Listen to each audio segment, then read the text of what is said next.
Welcome to my YouTube channel HSC professional.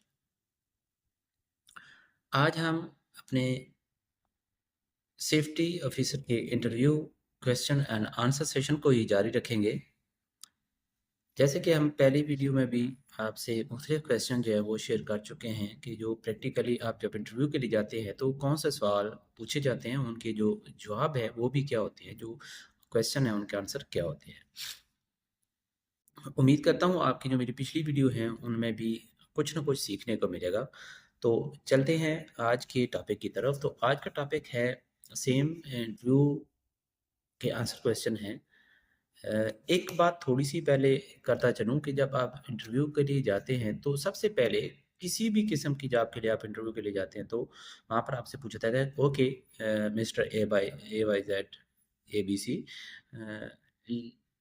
Late me know about yourself. तो वहाँ पर आपने अपना तारफ़ कराना होता है, अपनी एजुकेशन बतानी होती है, अपनी एबिलिटीज़ बतानी होती है, अपना वर्क एक्सपीरियंस बताना होता है और बिल्कुल कॉन्फिडेंस के साथ। उसमें आपके बारे में जो वो कहता है कि आप अपने बारे में बताओ, वो ये नहीं पूछना चाहता कि आपके ख़ानदान में कितने लोग हैं, आप कितने बहन-भाई हैं, ये बताने की ज़रूरत नहीं है। जस्ट आप सिंपली स्टार्ट करें, अपना नाम बताएँ, अपनी एजुकेशन बताएँ, अपनी सर्टिफ़िकेट का ज़िक्र करें, अपना एक्सपीरियंस जो है वो शेयर करें और टोटल आपने कहाँ का काम किया, कौन-सी कंपनी में कितना काम किया, वो आप शेयर करें। और उसमें अगर प्रोजेक्ट्स वगैरह भी हैं ऐसे कि आपने कोई स्पेसिफ़िक प्रोजेक्ट पर काम किया है जो प्रोमिनेंट हो सकता है, तो वो भी आप शेयर कर सकते हैं। तो इससे एक अच्छा इंप्रेशन पड़ेगा और इंटरव्यू को पता चलेगा कि you are the experience person. तो आज का जो स्पेसिफ़िक क्वेश्चन है, वो है roles and responsibility of a safety officer. तो सिंपली आपने इसमें इसको कुछ स्टेप्स में डिवाइड कर लेना है। तो roles of responsibility of the safety officers है, वो है first of all the role and responsibility of safety officer is to make sure the workplace is safe, free of hazard, injuries and damages. This means the worker should come safe and they should go back safe. Safety of worker, safety of assets and environment. तो इसमें जो points हैं वो आपने कौन कौन से mention करने हैं। The safety officer will conduct risk assessment and hazard analysis, number एक। और नंबर दो पर safety officer, being a safety officer, I will ensure compliance with the local and international standard। तो आपने जब इस चीज़ का, इस क्वेश्चन का जवाब आंसर देना है तो आप यूज़ करें कि अपने आप को मेंशन करें कि बीइंग ए सेफ्टी ऑफिसर मैं क्या करूँगा, मेरी रिस्पॉन्सिबिलिटीज़ क्या होंगी।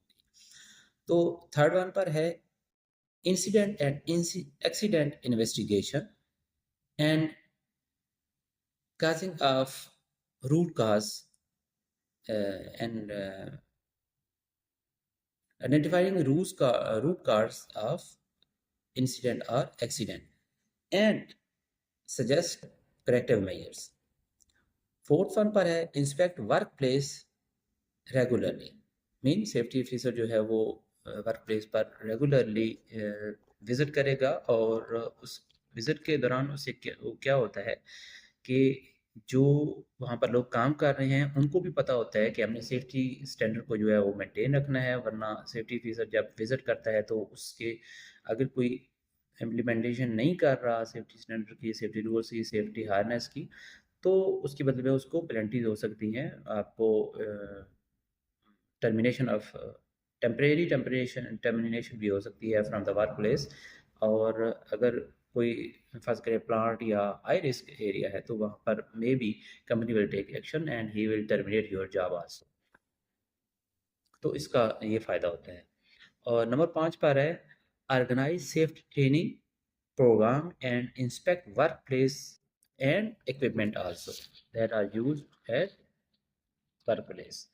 तो उससे क्या होता है कि आपके जितने भी आप एक तो ट्रेनिंग आप अरेंज करते हैं, लोगों को ट्रेन करते हैं, मोटिवेट करते हैं और इस तरह आपकी वर्कर के साथ वन बाय वन जो इंट्रैक्शन होती है वो क्रिएट होता है, एक इंटरनल जो उसमें से है आपका एतमाद है वो बहाल होता है, और वहाँ पर इस्तेमाल होने वाले जो टूल्स हैं वो आपने चेक करने होते हैं, तो ताकि कोई भी छोटा-मोटा भी इंसिडेंट जो है वो किसी बड़े हादसे का बायस भी ना बने। फ़र्ज़ करें कोई टूल है वो अनसेफ है, उसकी एक प्लग जो है वही भी यूज़ नहीं किया जा रहा। बाज़ दफ़ा होता है कि वर्कर ऐसे ही बिना प्लग वगैरह के यूज़ करते हैं या सब स्टैंडर्ड प्लग यूज़ करते हैं, तो उससे क्या होता है स्पार्क पैदा हो सकता है और आग का बायस बन सकता है।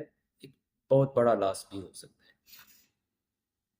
तो नेक्स्ट जो है develop and update companies safety policies. यानी कि एक आपने कंपनी की जो सेफ्टी पॉलिसीज़ हैं उनको डेवलप करना है, और if necessary then you will update as per the condition and workplace. तो ये सिंपली इसका इस क्वेश्चन का आंसर है कि what are the role and responsibilities of a safety officer. अच्छा, ये सारी चीज़ें जो भी क्वेश्चन आंसर हैं सेफ्टी के मतलब का, बहुत से लोगों की आप और भी वीडियोस देखते होंगे, तो मैंने भी निगोश किया और भी लोग ऐसे ही हैं। सब कुछ जो भी पहले करते हैं एक थ्योरी होती है, और ज़्यादातर इसमें थ्योरी पढ़ाई जाती है, कोई भी जो अदारे हैं, तो प्रैक्टिकली कहीं होता है और लेकिन वो सरसरी सा होता है, इतना उसका आपको प्रैक्टिकली नॉलेज गेन नहीं कर सकते। तो मेरी एक सजेशन है तमाम अदारे जो भी इंस्टीट्यूट वगैरह हैं जो सिटी का योश नगोश वगैरह का कराते हैं, तो उसके को मेरी एक सजेशन है कि अगर इंट्रोड्यूस कराया जाए तो इस तरह मेरे ख्याल में जो नए पास आउट होने वाले स्टूडेंट होते हैं उनको बहुत सारा प्रैक्टिकल नॉलेज है वो आ जाएगा, क्योंकि जो भी नया स्टूडेंट होता है उसके पास प्रैक्टिकल नॉलेज नहीं होता, इसलिए कोई भी इंडस्ट्री जो है या कोई फैक्ट्री या कोई भी कंपनी जो है वो नए स्टूडेंट को चांस देने से कतराती है, क्योंकि हर कोई यही चाहता है कि हमें एक ट्रेंड शुदा बंदा मिल जाए और just he should come on the side and start his work alone. तो इस तरह बहुत कम होता है कि किसी फ्रेश बंदे को मौका दिया जाए। तो उम्मीद करता हूँ ये सजेशन अगर किसी अदारे तक पहुँचती है तो वो इस चीज़ पर गौर करेंगे और बहुत सारे स्टूडेंट्स का इस तरह फ़ायदा होगा। दुआ में याद रखिएगा। अब तक के लिए इतना ही। अल्लाह हाफ़िज़।